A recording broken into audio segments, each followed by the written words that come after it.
为强化水资源灵性，落实永续发展目标，台南市政府新建灵德再生水厂，采取全国首创以水换水模式，媒合厂商用水交换，不但有效节省大约17亿的管线建设成本，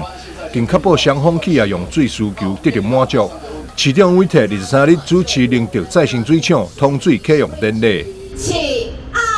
钮。哇，在我们的各位厂商贵宾呢，按下钮之后，有没有看到我们前方的水管，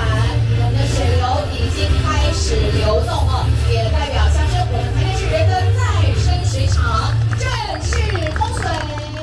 南科的厂商，包括台积电，他们使用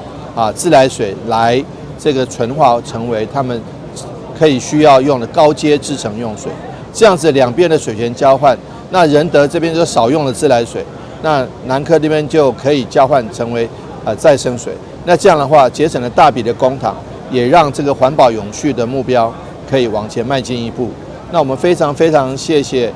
内政部国土署的支持，也感谢我们厂商在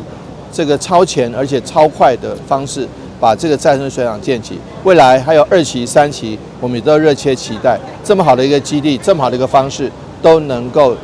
让我们使用的水方面能够多使用资源回收的再生水，还有这个回收水，所以可以让我们地球更美丽，让我们对于水资源更加珍惜。市府采取全国首创的以水换水模式。媒合灵德地区的基密公司使用再生水，释出自来水使用量，供应南科包含台积电等高科技厂商，转化为高阶制定用水。这不仅会当大幅节省公帑，更有效降低碳排放，朝向环境永续目标迈进。全台湾首创的以水换水，这是我们仁德再生水的水厂所生产出来的再生水，提供给奇美公司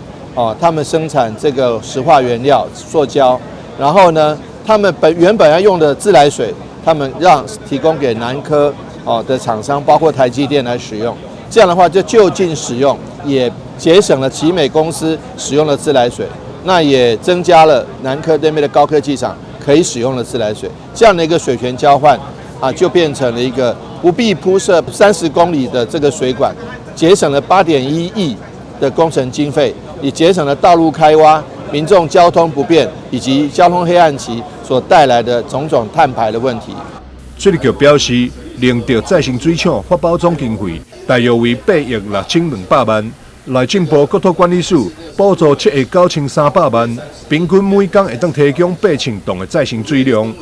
灵德再生水厂是国内首造以水换水方式提供再生水资源，采用防碳交易概念，延伸开创以水换水模式，达到节能减碳目标，并确保双方企业用水需求得到满足，对着企业用水管理甲节水目标具有重要意义。记者张秀仪采访报道。